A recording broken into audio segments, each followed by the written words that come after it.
Hey everyone, I'm Norm Farrar, aka the Beard Guy, and welcome to another Lunch with Norm. Lunch with Norm. Lunch with Norm. Lunch with Norm. So while we're broadcasting to you live on Facebook and YouTube, and hopefully one of these days LinkedIn, what should we be doing, Kels? All right. Well, you should follow us on social media: Facebook, YouTube, Instagram, Pinterest, TikTok. Follow us everywhere. And we do have something exciting to talk about, our new website. Oh yeah. So Yes. I guess we should just say, hey, look, this is like my birthday. I have a birthday week. This is like the launch week. So we had the launch on Monday, but we have the official launch of Lunch with Norm, the rise of the micro brands. It's this week, so I'm enjoying cake. And you can find it on all podcast platforms, including Apple. Yes. Anything else there, Kels? So yeah, if you want to gather everything all at once, you can go to our website, lunchwithnorm.com. There you can subscribe. You can see all the past videos that we have. I think we have 11 of the episodes so Right. far. And you can search them if you're looking for specific content. The other thing that I think is really great with what we're doing is we're putting all the information, the people's, any of their guests' bio, but also any references that they make. So if there's a book or if there's something that they wanted us to go to or content that we're covering, we're actually trying to write blogs about those contents so we can keep you informed. Yeah. So Hello, check Alan. it out. Hey, Alan. So check us out. We're also, all the information is on YouTube's and on YouTube's. It's like going to the Google. Yeah. Hey, Kels, you want to go to the Google? And we're doing this Monday, Wednesdays, and Fridays, noon Eastern Standard Time. And So there's- yep, go ahead. Yeah, there's no show tomorrow. So There's no show tomorrow. Yeah, no more Thursdays. I think we have one Thursday scheduled in September, but other than that, no more Thursdays. So Monday, Wednesday, Friday. All right. Nailed it. All right. And one last thing I wanted to go over is that you can go over to the website, and we've never talked about this. We've been doing this for a month, and we've been getting some positive feedback from the people that have signed up. But we've put out a really amazing newsletter that doesn't suck. It really is good. We spend a lot of time. We either write the content that's on there. It's for entrepreneurs, it's for online sellers, it's about business, it's about brands, social media, it's everything you need for your online business to succeed. So once again, it really doesn't suck. So please sign up for it. It's a good slogan. Yeah, it really doesn't. Trust me, it doesn't suck. Okay, so I think that's it for housekeeping. Anything else? And hello, Sharon. Thanks for tuning in. All right. Sharon, Alan, hey, just a couple shout outs. All right. So, All right. Kels, do you have anything else to say? No, I think that's it. I think it's time to welcome our guest. All right. So this guest is really incredible. And he is he scales businesses, and he does it like nobody else. I had the pleasure of meeting him. I met him through Rob Burns. So this is the beauty of networking. So Rob said, hey, you got to meet this guy.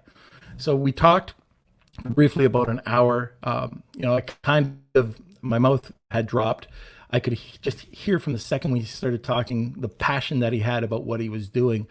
So anyways, I want to just introduce you. I don't think he does a lot of Amazon talking. So this is about how to grow your business, how to scale your business. Great guy. His name's Chris Daigle. So we'll be talking about how businesses can scale strategically. It's a difficult transition for many online. I've seen it myself. I've tried to, as the book says, cross the chasm, and it's very difficult unless you know how to do it. So stay tuned. You're going to learn more. And as always, if you have any comments whatsoever, put them in the comment box and we will try to get them. So sit back, relax, grab that cup of coffee, and enjoy the show. So now, Mr. Chris, Dr. Daigle. Yes, sir. How are you, sir? Fantastic. Thank you for that intro. That was amazing. Well, you know what? It's true. I mean, I talked to you, hey, you got to get onto this podcast. And I said, you got to get on my other podcast because it's really about the most interesting people I know. And like I said, when you were talking to me, just the passion, and I got to get you on that podcast. I want to hear about the struggles and successes that you had, which is, by the way, shameless plug, I know this guy. So anyways, let's talk about a little bit about your background. So tell us a little bit about yourself. I guess the thing that would be most applicable here to this audience is that I've been involved in direct response digital marketing since 2002. So been around this space. Like I've got my 20,000, my 30,000, my 40,000 hours in this space in particular. So it's an area where I've been able to have a lot of impact when it comes to accelerated growth in businesses. So do a lot more. I'm a daddy, a husband, a friend, all around nice guy, I guess most would say. But in business, it's primarily direct response marketing in a digital landscape. All right. So I think the topic today is really interesting because so many Amazon sellers or e-commerce, I mean, we probably have a few people just in general online business listening as well, but they do it wrong from the start. So what are some of the things people can do to prepare themselves for growth? First and foremost, know what that looks like. There's a model that I use whenever I work with a client to create the framework for accelerated growth. And that framework is called EOS, Entrepreneurial Operating System. I think 150,000 plus entrepreneurial enterprises are run on this model, very effective. But one of the first things they do in an EOS implementation is they get all of the leadership team together and they say, okay, guys, like, where are we going? And it's interesting when you do that because the team, this guy wants to get to 10 million, this guy wants to get to 1 billion, she wants to get to 500 million, and it's interesting to see that all of these people who've been working so closely together haven't reached they haven't gotten calibrated on what exactly, where are we going with this? I'll tell you why that's important. The person that wants to get to $1 billion or whatever that number may be, they're going to behave a lot differently in their thinking and their strategy and their execution and the people they reach out to than somebody on their team who thinks that, hey, we're going to $5 million. That's our goal. The behavior is going to be completely different. The resources tapped into are going to be completely different. So if you don't have a team, the point still stands. You need to be very clear on where, how do you know that you've won? So first and foremost, that's the number one thing. And the reason that I think this is important, Norma, is because I learned this quote from Lao Tzu, and it's when the cup is full, stop pouring. Most of us don't have any idea of that we've made it because we never stop to say, how will we know? How will I know when I'm successful? How will I know that this endeavor has achieved what I'm looking for? So first and foremost, be very clear on what the outcome needs to be. You know, the other day it was just last week it was last week we had Jeff Sass on. He's a brand builder. He's a guru. I hate using that word. I say it too much. He's an expert when it comes to brand building. And one of the things that he was talking about, exactly what you said, before you can build your brand, you have to have everybody from bottom up, as well as everybody. He was saying that from the top down, usually it's dictated by the CEO and everybody loses the message. And so when you get everybody on board, then that's when you can start being a brand. And that's exactly what you're saying here when you can grow your business. Exact same thing. It's a good comment. Who was that? It was Jeff Sass. If you don't know Jeff, I don't. Oh man, I'll introduce you. But he's got this book called Everything I Learned About Marketing Came from the Toxic Avenger. So it really is a good book, by the way. And Jeff's a great guy. So everything that he does when you're building this business, so this is what he does. He goes into corporations, e-com businesses, and he says, let's build your story, but inside out, not from the outside. He says, let's build that story. It's like a 4 or 5 page book on your company. And it's got, the beginning, it's got a villain, it's got, he lays it out really incredible. And I don't think enough businesses do that. And I think this is something that would apply to, this model that you're talking about. So here's what I find interesting is that entrepreneurs, and I think I may have shared this with you before, but I've worked with a lot of entrepreneurs, coached and mentored a lot, and the default speed or the default production protocol is brute force and sheer ignorance. Let's just get in there and figure it out, right? Very little planning. However, if you were to talk to people who are at the highest levels of achievement within any industry, I think one of the commonalities would be that they were very clear on their outcome. The reason that they're at the top is because they had a plan. It may not be something that entrepreneurs like to do. We don't like to plan. We just want to get out there and just make it happen because like that's what we do, right? But without that plan or without that target or without that, and I can tell you that for every hour of planning, you're going to save yourself at least 4 hours of production. So why not plan, right? So that's don't pursue your endeavors with brute force and sheer ignorance. Do it with finesse and planning. Be my advice. I didn't go through EOS. Yeah, I've heard of it, but I went through old school here, Michael Gerber and the E-Myth.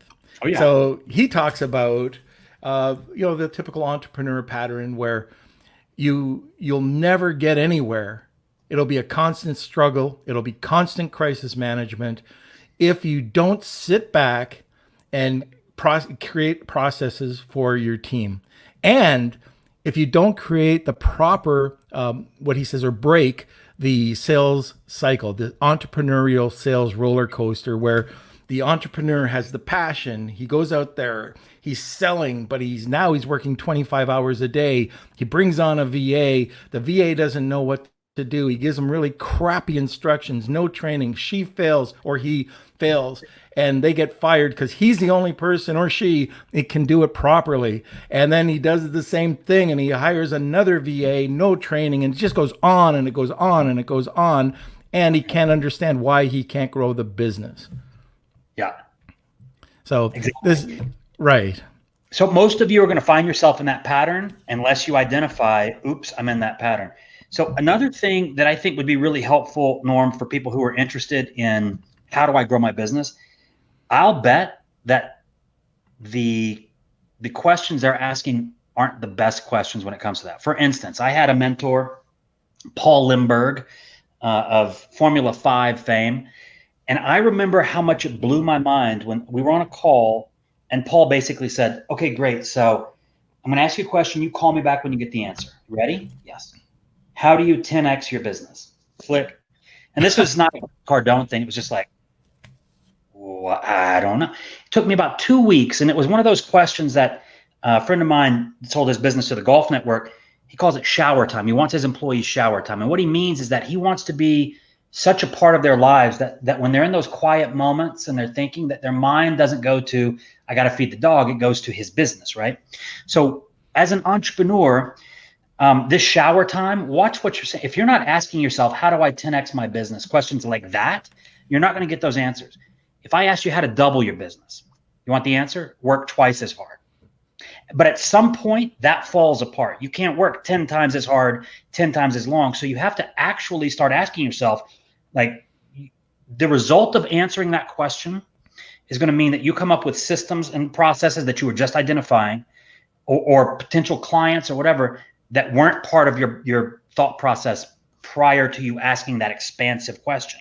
So what ends up happening is most entrepreneurs, and here's what I'd ask you to do. If your goal, let's say your goal is $1 million this year in your business, shoot for 2. If you fail, like, here's what's going to happen. If you don't hit 2, you did more than 1, usually, in most cases. Mm-hmm. So like, just by pushing yourself to think a little bit bigger, even if you have no idea how to do it, that's okay. Ask the question. The mind will tell you the answer, or you'll be asking that question around the right people, and that answer will come to you. But if you're not asking those questions, you're going to be in that cycle, that E-Myth cycle that Norm was just talking about. So think bigger, ask bigger questions. It's amazing the impact it'll have. So when you're thinking bigger, are there any things, because a lot of people don't understand. Yeah. A lot of people don't have any sort of systems, SOPs, policies, and procedures in place.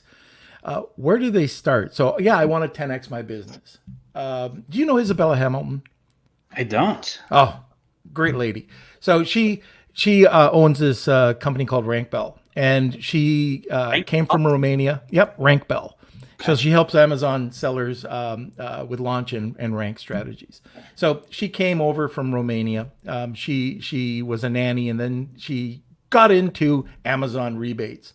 And anyways, she just said, yeah, the reason I'm successful is she listened to a bunch of people, Grant Cardone, and a bunch of others, and said, yeah, I want to make this a $10 million company. I'm not satisfied with anything less.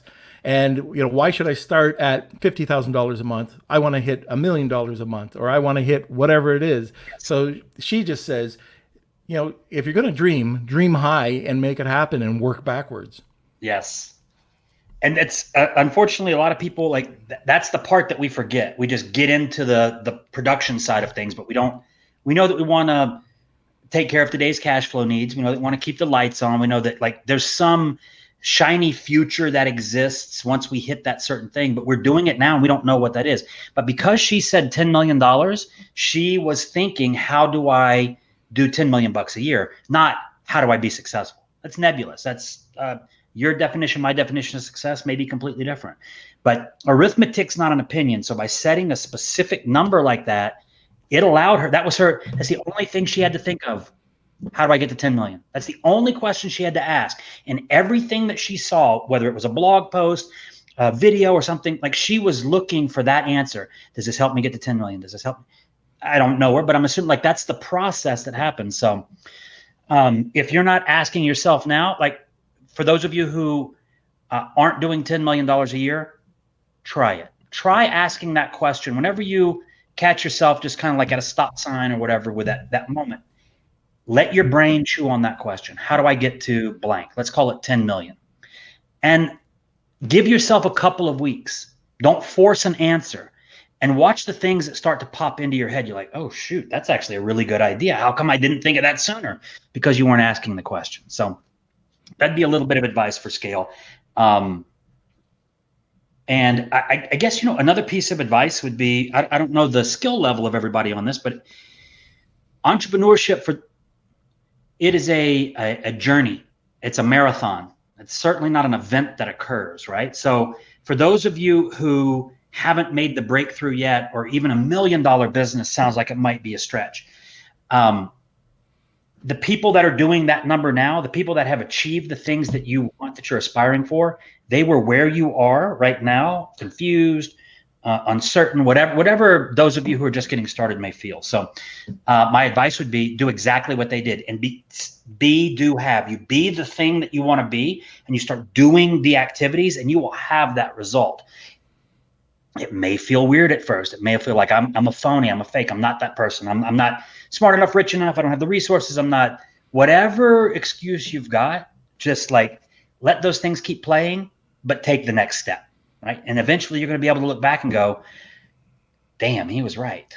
I've made it. So a little bit of rah-rah advice there, but a little rah-rah, but this is interesting because I used to go out to a lot of events, and certain events, it's almost like building a brand culture or a corporate culture, is that you have this anticipation of success.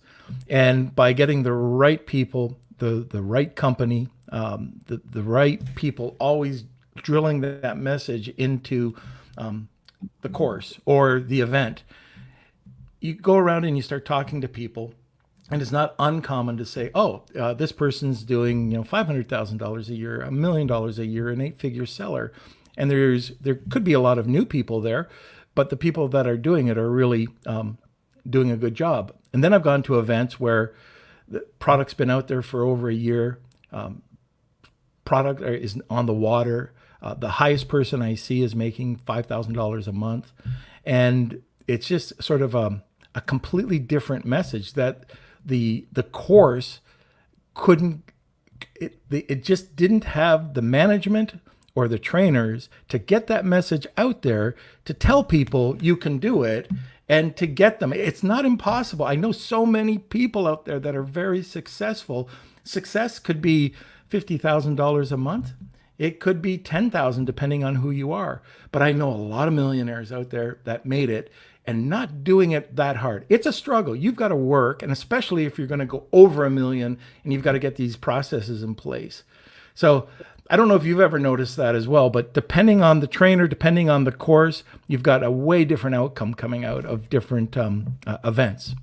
Yeah, I think it could be traced back to the narrative that's being used by each of the instructors. If there's an instructor and his worldview is that $100,000 a month is crushing it, and you go someplace else where everybody else in the room is listening to somebody who's saying, okay, guys, here's how you get to $1 million a month. The outcome from those cultures, those audience, those brands are going to be completely different. So I think it kind of goes back to where that instructor, T. Harv Eker called it your financial thermostat, right? Like how high or low each instructor's financial thermostat is really going to determine how uncomfortable they're willing to get around big numbers and that sort of thing. And guys, it's just a number. Right. Yeah. But totally. I guess one of the things that you just touched on it, you really do have to, don't you hate this expression? But you got to know, you really do have to know your numbers to understand growth. Even like Tim Francis, great guy. He's got this mini course, just knowing your numbers. You don't have to be an accountant, but you've got to understand at least that to grow your business. If you can't read a P&L or a balance sheet, or if you don't understand cash flow, that is an issue. We're not here to talk about that today, but if you can take go on to, what is it? It used to be lynda.com. Now it's learn.linkedin or something. Yeah. Just take a bloody course on understanding, your financial numbers, and that will help with growth as well. That's another thing where I see it. Entrepreneurs have a lot of resistance.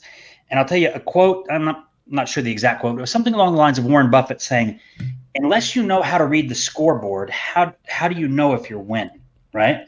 So, and the scoreboard in business, I mentioned it earlier, but arithmetic's not an opinion. $1 million in China is $1 million in Chicago, right? Like, so if you're not able to read the scoreboard, which is the cash flow statement and the balance sheet, if you're not able to read those, you don't know what the score is truly in the game of business. And there's another, I don't know what you'd call him, a wise old man named Keith Cunningham. And he has a quote that's something along the lines of, business is too important of a sport for you to learn by trial and error. Okay. Very powerful statement to me. Like this is business. If there's a way that we can borrow on somebody else's success to compress the learning curve, a resource to make things easier, like don't do this with brute force. There's a plan. Do it. Don't do it by trial and error. Do it with intention, and business gets a lot easier. So, but that's a big tip. Yeah. If you guys aren't, there's so many free resources. In 10 or 15 minutes, you would be functionally capable of being able to look at the 3 key documents in a business to understand its financial position.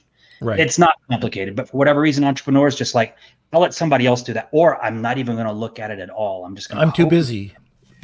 Yeah.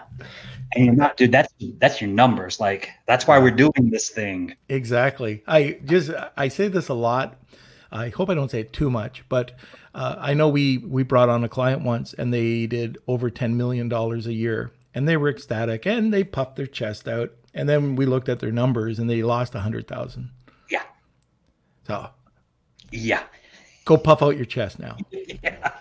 Go watch a YouTube video first on how to read. Right. So let's talk about simple mistakes that people make. So we've talked about going and working, get that number, what you want, kind of work backwards. What are some mistakes that people are making that they can avoid? Sure. This was taught to me a long time ago by Rich Sheffer, and it was this concept of that as entrepreneurs. Let's say we've got 3 projects, 5 projects going, right? We got this one, this one, this one.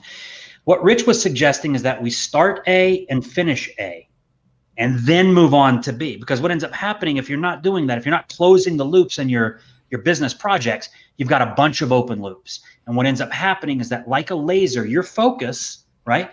A laser is just light. If I focus it, I can burn with it. If I diffuse that focus of light, I can read by it. It's benign. Same thing with your focus as an entrepreneur. If you're focused on one project singularly and seeing it complete before you start something else, it will happen. And watch what happens over the course of a year. Let's don't measure it like who's ahead this week, who got more stuff done. Let's look at it over the course of a year. If I've started A and finished A and repeated that process, maybe I only got 3 projects done. You, as the other entrepreneur, you probably don't have any of them fully fleshed out. Like maybe some of them are working, but you've got a lot of open loops. And as a result, you're introducing your anxiety into your life that is not like running a business is already challenging. We don't need to introduce anxiety by making poor decisions. And that poor decision would be lose the shiny object syndrome. We all know what that is. Create a discipline for yourself. That is, I'm going to start and finish this thing. Once this thing has made its first buck, then I'm going to go and look for the next shiny object. But let's don't chase 4 or 5 rabbits at once. Focus on one and finish it. That's the biggest tip for any entrepreneur who wants to be successful, in my mind. Right. Shiny objects can definitely take your eye off the ball. And the other thing too is a lot of new people, they decide to go for the masses. They pay $400 for this mastermind, $400, $300. I went to Ben Cummings' Launchpad once, and I was talking to a couple of people, and it was $12,000 for the product, the app. And I talked to another person who product was on the water, and they were spending over $3,000 a month on tools and masterminds. Now, I do believe, and this is interesting because all the guests that we've had on, I know this guy, and it's either entrepreneurs or it's just interesting people. The one thing, the common denominator, and I think that this is important with this, is get a mentor. Yeah. What do you believe in mentors? How can they help you grow your business? So it's this concept of compressing the learning curve. Again, I mentioned that quote by Keith Cunningham about don't do business by trial and error. How you avoid that is you say, hey, you've got, you're further along than I am on this trail. How do I get where you are? And they're going to say, don't do this. Definitely do this. Call this guy, call her. She'll help you with that. And make sure you hire this person. Like, they'll give you everything you need that otherwise, without the mentor. Let's take a look at the economics of that. That was this mastermind war room. I think it's about $30,000 a year, right? Sounds like a lot of money. However, if I can go in there and at the scale of business where I typically operate, I can find somebody who's like, whoa, dude, do not do that. Trust me, we did that. We tried it 3 different ways. This is the way that works.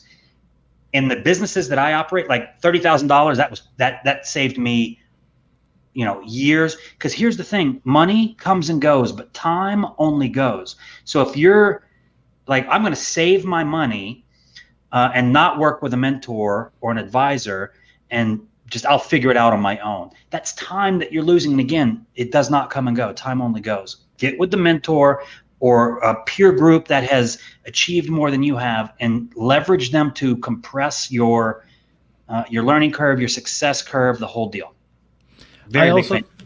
War Room is great. Waiting for the invite. But anyways, EO is also another great organization. Yep. Where you can you go in, I'm not sure what the I think it's $1.5 million you have to have in sales right now. But anyways, you go in there, you have these monthly meetings, but then you have this forum. And the forum is non-competing people that you can absolutely 100% trust. My forum group is 26 years old. Wow. 26 years old. And I remember having horrible, there was an experience that happened where it was just horrible. I was going to be going under. It was terrible. It was the worst. You don't want to go through it. I called up my forum. They met on a Sunday. We sat around for the whole day, worked out a game plan, and then I was able to issue it, start going forward, got through the situation. Nice. And, I owe it all to them. But anyways, that's, getting that mentor, getting into something like EO, or, if you're lucky enough into the War Room, I mean, it's, I've heard great things about it. But also, I want to go back, and it's funny because you and I have 2 friends. We probably have a lot of friends in common. Yeah, we do. We have Kathy and Rob. Yep. Kathy came on a couple of weeks ago, and she's an organizer. She's putting out this book for remote organization, entrepreneurs, how to keep their life in order. One of the things she said was what you just touched on a little bit, just about 2 minutes ago, and that was getting through the task A to task B, and organizing your life. Go in, plan your day, get the task A out of the way, go on to task, B's and C's, and just have it laid out on your calendar so plan it out as an appointment. Like, I'm anal about this. I have when I'm going to answer my emails, when I'm going to go take a walk. If you take a look at my calendar, it's just color coded every 15, 20, or every 15 or 30 minutes. But that's what you need to do, is keep organized. Yeah. Otherwise the day gets away from you, and you're like, you get life one day out of week. Life gets away from you. Yeah, that's right. And especially remote, so a touch off topic, but remote. I remember when I first brought my company back into the home, which was years ago, I had to do traffic in Toronto was getting horrible. Instead of 45 minutes, it was an hour and a half where I had to go. The only thing I could do was smoke cigars in the car there and back, but I didn't mind that part of it. But anyways, what I found is that I slowly started watching TV, and all of a sudden Judge Judy twice a day was creeping in, and it's very hard to focus when you're doing something remote. So you have to be disciplined, right? Yeah.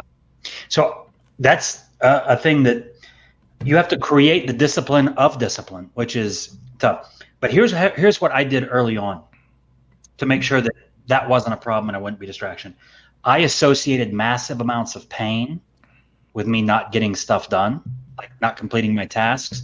So like even now, 20 years on of doing a remote operation, I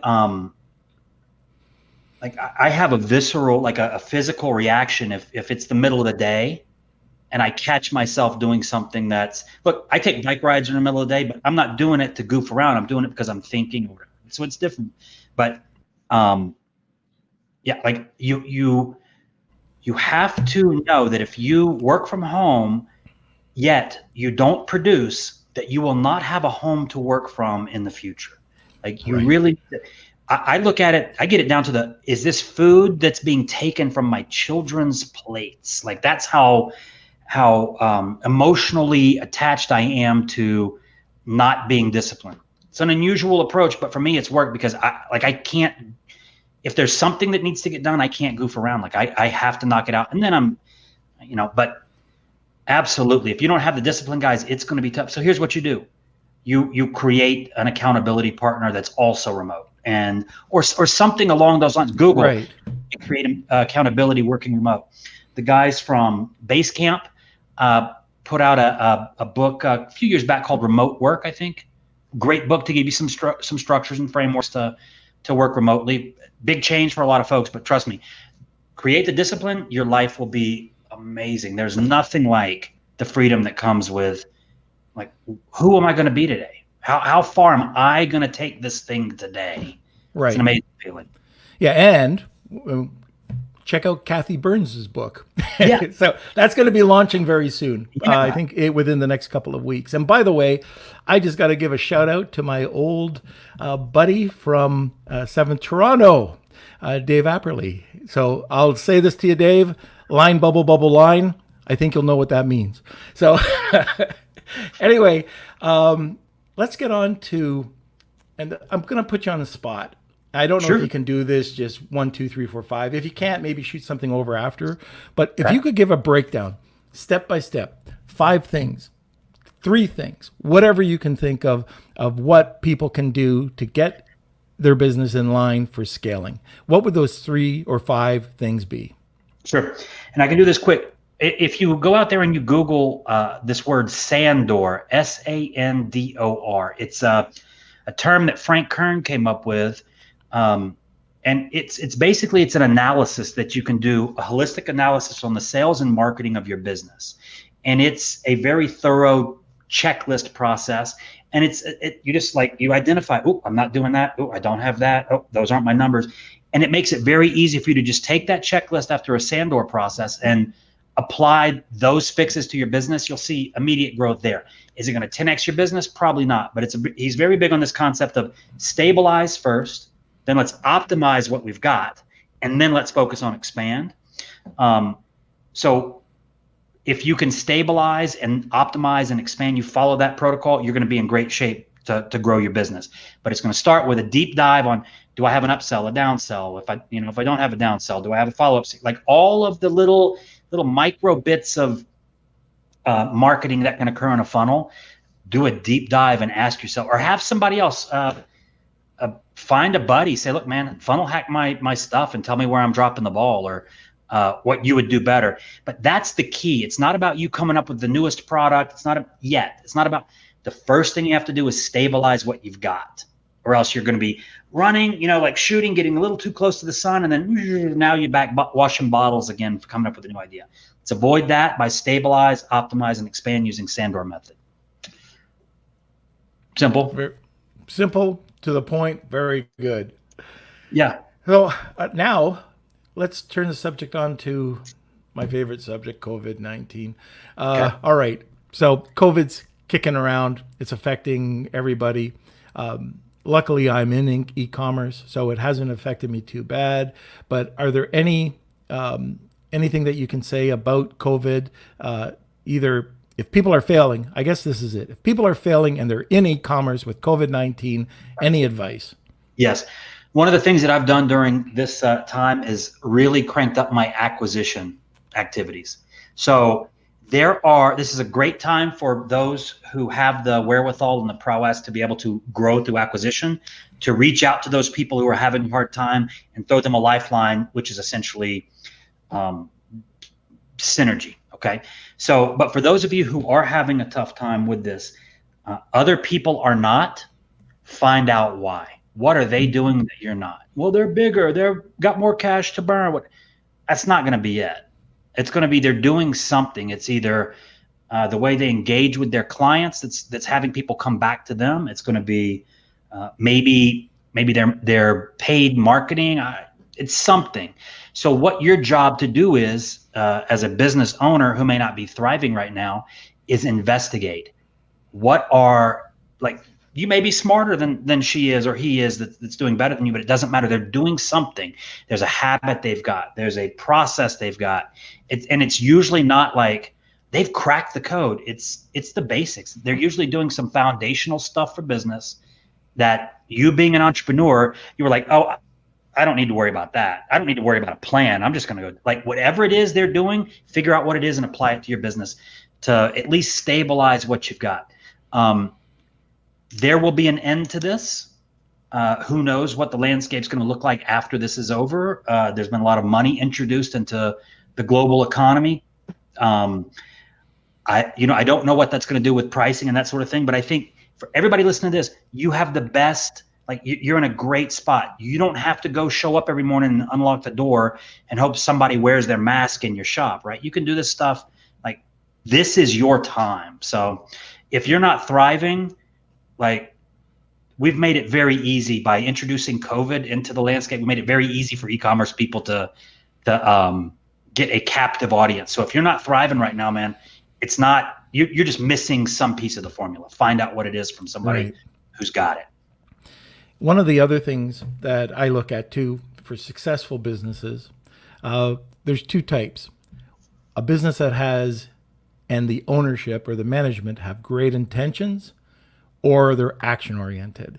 And they also, even the people that I know and that I align with, they seem to be all action oriented. So if I hear people whining and crying, usually I find out that, why didn't you take the steps? Why didn't you move on it? You've got to act, quickly, get going, find out. Like you just said, find out why and then act on it. If you're going to sit back and have great intentions, well, that's what your paycheck's going to be.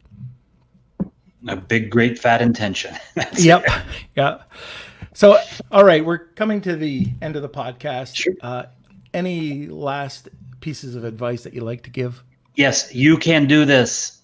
You're going to encounter challenges as an entrepreneur. Just tomorrow's a new day. For everybody going through this time right now, Like you may feel like you don't have support. You're working from home and blah, blah, blah, or whatever. Like Norm is creating these communities and these environments so that you don't have to be alone. Like right now is a great time for you to be plugging into anything that he's doing so that, you're hearing how other people are coping with the same situation. Like globally, we're all dealing with the same stuff. Some people doing better with it than others. If you're having a hard time, reach out and find out how they're managing kids and spouse and work and, all of those types of things. But that'd be my advice. You can do this. Very good. And just to end, I have gone through hell and back when it's come to all sorts of things, from huge failures to just doing things wrong. If I had, the old hindsight. And one of the things, if you're in this situation and you're worried about going forward, like risk management, maybe it's too stressful, or maybe you're stressed out right now. I've been kicked between the legs so many times that what's another kick? So 20 years ago, which gave me bleeding ulcers on certain things, that I'd be up all night throwing up, just thinking that the world was going to end. If I look back at it now, it was just another day in paradise. You get used to it. So don't freak out about stress. Stress isn't a bad thing. It's what and how you manage it. Yeah. And the last bit of advice I can share on stress is I had a mentor tell me the more stress you can handle, the more money you'll make. It's true. So, yeah, it's true. All right, Chris. So let's do this. Thank you for being on the podcast. I can't wait to get you on the next one. How do people get a hold of you? My social profiles are probably the easiest way. LinkedIn. If you look down here, Dr. Daigle is how I'm known in the industry. My name's Chris, but they call me Dr. Daigle. So I'm on Facebook and I'm on LinkedIn. I don't do a lot on Instagram. I don't know if I've ever been on TikTok. But if you reach out and just say, hey, I saw you on Norm's thing, had a question, wanted to connect, whatever, happy to connect with anybody, happy to answer any questions you guys may have. It's a privilege to be able to be on something like this with the community that Norm's assembled and be able to help. So please lean on me if you need it. All right. So thank you for everyone for joining us today on Facebook and YouTube. Like we said, we're going to be posting everything on the new website, Lunch with Norm. And please give us your comments. We put a lot of time and effort into it. And we think we came out with a winner in at least the graphic side, hopefully with the podcast side as well. So again, Chris, thanks for joining us. And please join us Mondays, Wednesdays, Fridays, Lunch with Norm at noon Eastern Standard Time. Lunch with Norm.